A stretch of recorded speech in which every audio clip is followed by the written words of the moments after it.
Hello everybody and welcome to Collins Sports Talk. So I'm starting a new season of sorts, which I'm going to be reviewing all the NFL teams. And I'm going to be starting with the New Orleans Saints because I'm based in Louisiana. I'm a Saints fan, and I assume the majority of people who watch me are Saints fans. So let's get to it. So starting with Drew Brees, obviously he's the reason why we even get wins. I say the only reason. He basically carries the team, but obviously there's other major parts of the team that contribute. But let's look at Drew Brees' stats. So he had 5,208 passing yards, 37 touchdowns, and 15 interceptions. So he's first in passing yards, third in TDs, and fifth in QBR. So that just shows how good Drew Brees is, if you guys didn't already know. He's definitely a Hall of Fame quarterback, that goes without saying. He had one of the best seasons that the quarterback could have, really. And I guess maybe he was like the third or fourth best quarterback in the league. That's basing it off of 10 teams wins too. But I don't know. People just usually vote Aaron Rodgers and Tom Brady over Drew Brees when it comes to MVP and stuff like that. Mostly based off they have better teams. But he definitely deserves to be recognized a lot more, considering that he does carry the Saints quite a bit. So one of my predicting Drew Brees to do this season. Let's say 4,500 yards, 32 touchdowns, and 14 interceptions. Yeah, that sounds good. Let's move on to their running backs. So Mark Ingram, I view him as a very underrated running back. Mostly due to the fact that the Saints don't really run the ball too often. Yeah, they say that they're going to run it during preseason and the offseason, but based on the defense not doing too well, to say it lightly, they kind of have to pass the ball to keep the game close and whatnot.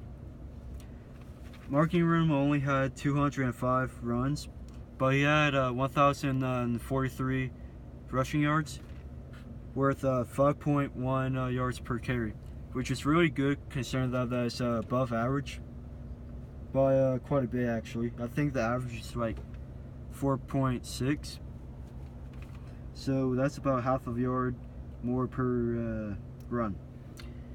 So he also had 319 receiving yards worth 4 touchdowns. And I forgot to mention he had 6 rushing touchdowns, so 10 in total. He was 11th in rushing yards this season and 21st in rushing TDs this season.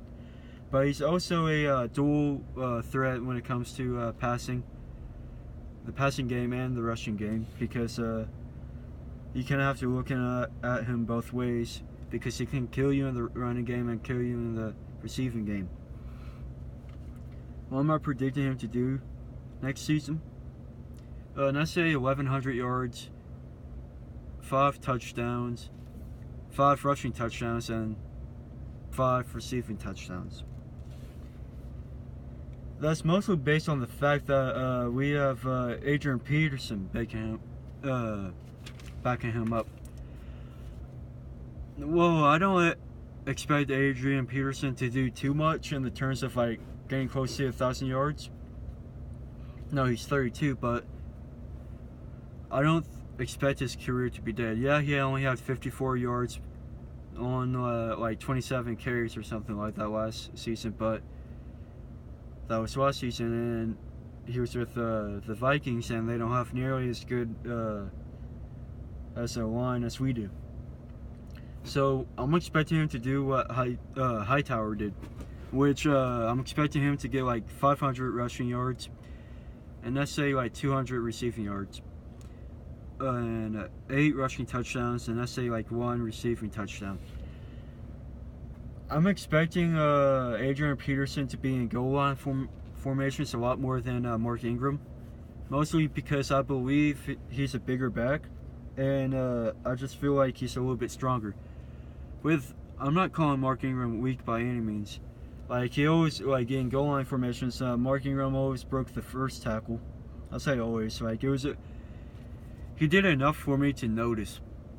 So, I do believe that Mark Ingram will be a good goal line back, but we just have John Kuhn and Adrian Peterson, and they're just better. Speaking of John Kuhn, let's look at him. So, he had 4 rushing touchdowns last year. And I'm predicting him to have a very similar season. Mostly because he's a very good fullback, and I just feel like the Saints are going to utilize him to his potential. So, and let's say he has like 3 rushing touchdowns and 2 receiving touchdowns. That sounds decent. So let's look at the wideouts. So the New Orleans Saints have a very good wide receiver group. Let's start with Michael Thomas. So he had a very good rookie season. Only one other wideout had a better rookie season in NFL history, and that was Anquan Bolden, and he had 104 receptions compared to Michael Thomas's 92 receptions. So Michael Thomas had 1,137 receiving yards and 9 touchdowns. So that's very good for a rookie. You can only expect him to do better, really. At least in my eyes, really. I predict him to have a Pro Bowl season. Well, what I mean by that is like Pro Bowl numbers. That doesn't really mean that he's going to be voted to the Pro Bowl, because we all know that the Pro Bowl is more of a popular contest. So let's say he has 1,250 yards and 10 touchdowns, because he's definitely going to be the number 1 wide receiver, and he should get those numbers if he's healthy. Let's hope he's healthy. And let's look at Brandon Cooks. He was traded. So he had 78 receptions worth 1,137 receiving yards and 8 touchdowns. So we gotta replace him. He's not gonna be replaced with one player. He was 7th in receiving yards and 9th in touchdowns. So that's basically a top 10 wide receiver, really. Yeah, I'm just gonna make sure my phone doesn't overheat, because this is the 3rd time I did this video, really. The first time my phone overheated, and the second time I just got distracted by people in the household.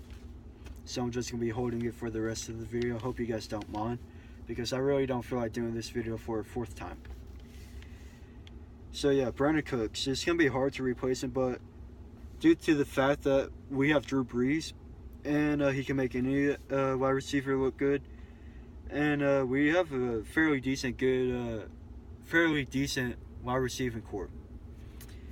Let's talk about Willie Snead. So I made a video about him before, saying how I feel like he's going to have a breakout, and I do believe that. I feel like he will. He had 72 receptions and 95 receiving yards with 4 touchdowns. So I feel like he's going to have like 1,100 receiving yards, and I say like 5 receiving touchdowns. The reason why I don't expect him to get many touchdowns is because, number 1, he's a slot wideout, and we have way too many red zone threats for what Willie Snead to be a main wide receiver in the red zone. But he is a very good slot wideout. I can only think maybe like Randall Cobb and Julian Edelman as better slot wide receivers. Let's look at Ted Ginn. So Ted Ginn came from Carolina, obviously. He had 54 receptions, 752 receiving yards, and 4 touchdowns. The 4 touchdowns is kind of low, but if I remember correctly, in 2015 he had either 8 touchdowns or 10. So let's hope that he gets somewhere around there, because we're gonna need him to do that to replace not Drew Brees, Brandon Cooks. And I do believe that he should be a very good red zone. Not red zone, a deep threat for us, because Sean Payton and Drew Brees really utilize red zone. Again, my bad. Deep threat targets like Marcus Colston, Brandon Cooks, and Ted Ginn. Yeah, a lot of people didn't think that Marcus Colston is a real deep threat, but if you really think about it, majority of the time, Marcus Colston lined up in the slot and he ran a seam route, which is basically just going straight through the end zone. And that's how the Saints offense really became really good for the past 10 years. But yeah, what do I predict for Ted Ginn to get? Let's say 850 yards, 8 touchdowns, and yeah, that's it. I see him being our third wideout. But the next wide receiver that I'm going to be talking about can really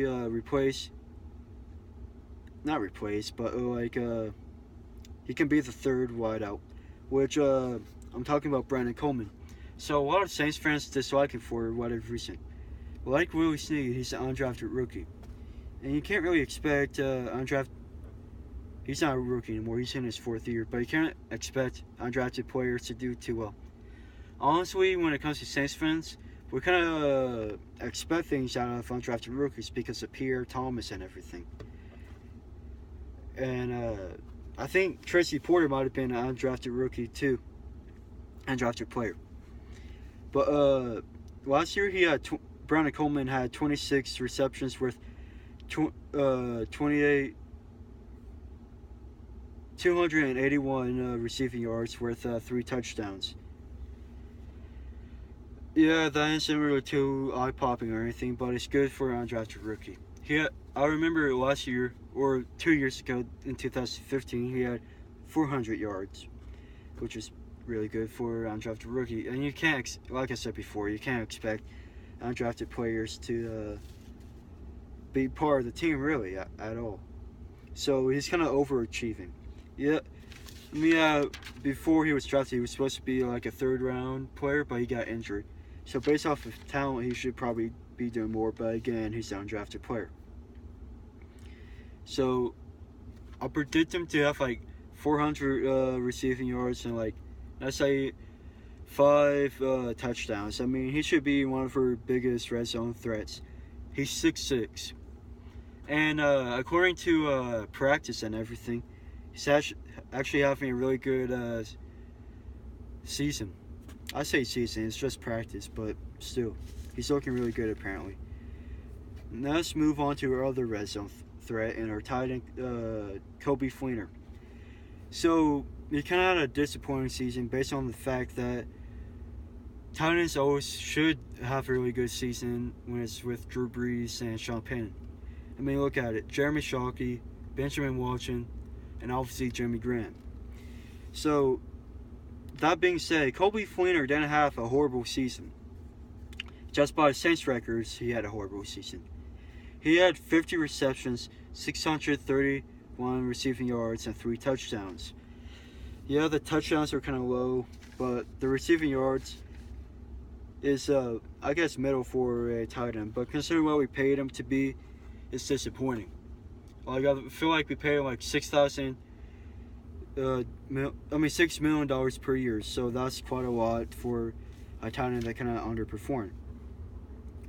That being said, since Brandon Cooks isn't here anymore, I'm gonna say that he has 750 receiving yards with let's say 6 touchdowns. He has to have a bounce back season for this contract to look good. And let's finish up the scoring with Will Lutz, or kicker. We can assume that he's going to be your starting kicker. We recently signed a kicker today. I don't remember his name, sorry. But it doesn't really matter too much because I do believe that Will Lutz will be your starter. He was 28 for 34. So what? So like 80 something kicking percentage, which is above average, I guess, especially for a rookie. I mean, okay, he was undrafted. He's a rookie. Oh, and Tampa Bay, who spent a second round draft pick on, I can't remember his name, but he didn't have a very good season, especially since he was drafted in the second round. He should be like not a Hall of Famer, obviously, but acting like it already. If you're going to be drafted in the second round and if you're a rookie. And they traded up for him, too. But enough of that. But, Will Lutz didn't start off good in the season. That being said, the first game he almost made like a 60-something yard field goal, like he was a yard off. But yeah, he didn't play well in the first half of the season, but by the end of it, he played fairly well based off of his statistics, as one can assume. But I really like that guy and hope he sticks around, mostly because our kickers never stick around because Sean Payton doesn't like kickers, but it looks like Sean Payton really likes Will Lutz, so I can assume that he's going to be the starter for at least this year. Now let's look at our main problems, which is defense. So I'm only looking at like, let's see, 1, 2, 3, 4 players that are currently on the roster for defense that aren't rookies. So let's look at Craig Robinson. He really surprised. He finished up the season as a middle linebacker. He didn't start as a middle linebacker. That was James Laurinaitis.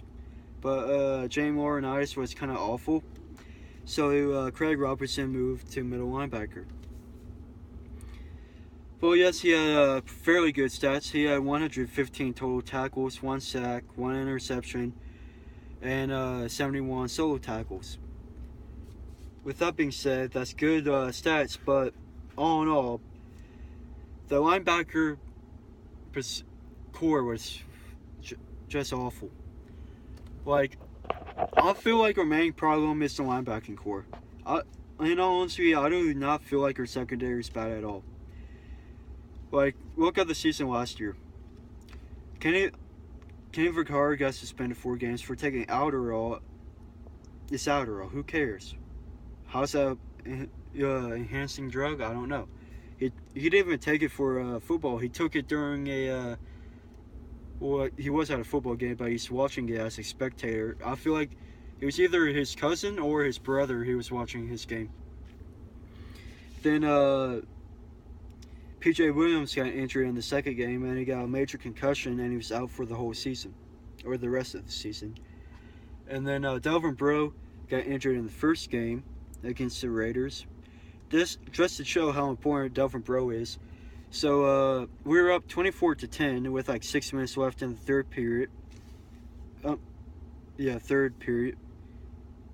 And he got injured. And we ended up losing like 40-something to 40-something. So that just shows how good Delvin Breaux is, because right when he left, we just got torched on the right side. So it's probably one of the most valuable players on our defense. Then we just had a bunch of other injuries, but that being said, I feel like our defensive secondary group is really good. I say really good, it's above average. But honestly, the only reason why we had horrible stats is because we were playing undrafted rookies for the longest time. But luckily for us, one of our plug-in players, Sterling Moore, who did play for Tampa Bay not too long ago, actually played fairly well. I think he led in interceptions with 2, which is very remarkable, I know. But let's look at Von Bell. So he was a rookie last season. He had 87 tackles, 1 sack, and 2 forced fumbles, which is good for a rookie. That being said, I don't like him in coverage. Him and what's his name? Jairus Byrd. I always see him as him in coverage on the right side, like just him getting burnt deep by a fast wideout. But he did play fairly good in the run game. So I like him at that. Maybe he should just play in the box, because apparently we will be playing another 3 safety set. For what I really don't like the 3 safety sets, but we kind of have to consider that we drafted a safety in the second round. Let's move on to Kenny Vaccaro. He had a borderline Pro Bowl season. He only played 12 games because, again, he got suspended for taking Adderall. He had 68 tackles, 51 solo tackles, 1 sack, 2 forced fumbles, and 2 interceptions, which is very good for a strong safety if you look around the league. He's definitely the leader of the defense, at least the leader of the secondary. Him and Cam Jordan are definitely the 2 leaders on the defense. And I'm hoping that he sticks around. Now, we don't not resign him because we drafted Marcus Williams. Let's move on to Cameron Jordan. So last season he had 58 tackles, 40 solo, 70. I wish he had 70 sacks, but 70 again, 7.5 sacks, 1 forced fumble. And this was actually kind of a down year for Cameron Jordan. Usually he has at least 10 sacks. But I don't know. It was still a good season. One more prediction him to have, let's say 11 sacks. That should do it. He's a very good defensive end. One of the best 4-3 defensive ends in the game. It was only him and Von Miller had the most pressures. And he had a lot of tackles in the backfield too, so he's good in the running game too. Let's look at Sheldon Rankins. So he missed the first 9 games. First 7 games. He played 9 games. So, and he was a rookie, obviously. And I feel like he's going to be a mainstay because in those games, he had 4.5 sacks. And that's really good for a defensive tackle as a rookie. So I feel like he's going to be a mainstay on the defensive line. And hopefully he will be because Nick Fairley's out for the whole year with a heart problem. But I feel like Rankins will have like 7.5 sacks, hopefully. And I feel like he's going to be a Pro Bowl player along with Cameron Jordan. Now let's talk about how Nick Fairley is out for the whole year. So he has a heart problem. So I'm hoping he's okay in terms of just health. I don't care if he plays another down in football. I just hope that he's okay. But with that said, the Saints should have known that he had a heart problem. Like, we knew that coming into draft in 2012 when he was drafted by Detroit.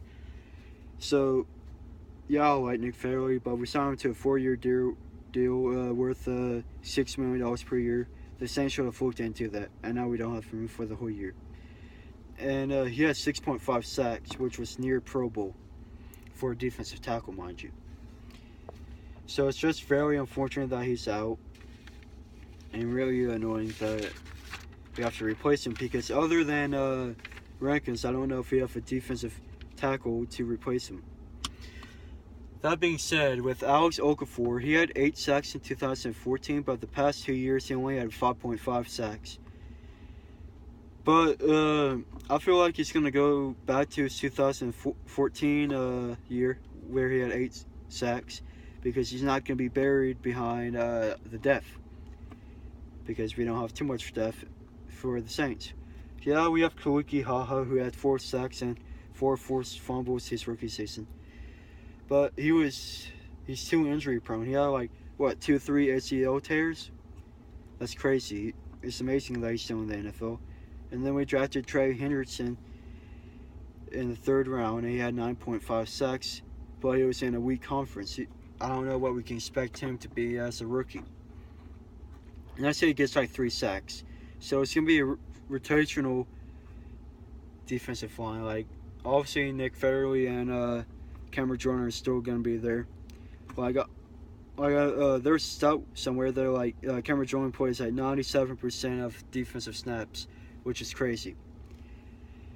So I feel like our defensive line is somewhat underrated, but I don't know.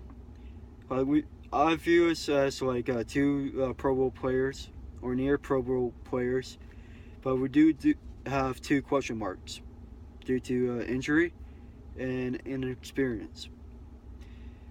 Let's look at Marcus Williams. So I'm not the biggest fan of this draft pick, but that being said, I do just based off the fact that in the second round I rather drafted a middle linebacker or a pass rusher. But as a talent, I do like Marcus Williams. Last year he had 5 interceptions for Utah, and during practice, it looks like he's a very big ball hog because he's been taking away the balls. Like he had a few interceptions and he's been swatting them away. So that's very good for us.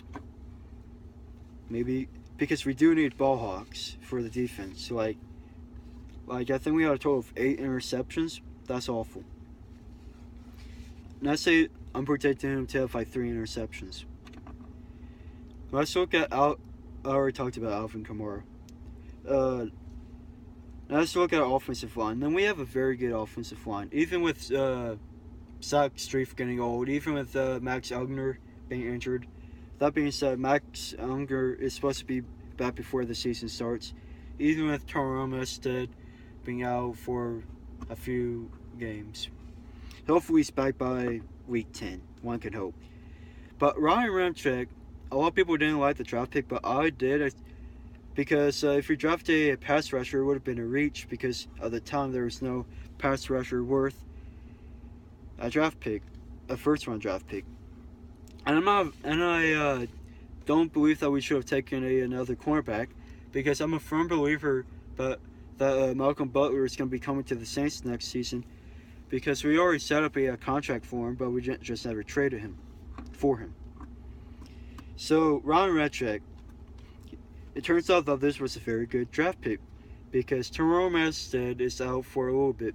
When I say a little bit, it's at least until week 10, I think. So he's going to be the starting left tackle, it looks like. And that's the only weak spot because he's a rookie. But let's look at all the other players. So Andres Peep, he actually came through last season and the season before. He plays all around the line, but it looks like he's going to be the left guard. One can hope. Because on the other side, it's Larry Warford of Detroit. So apparently he's a really good run blocker. That's why I think he's going to be the right guard. Because majority of the time, people run from the right side.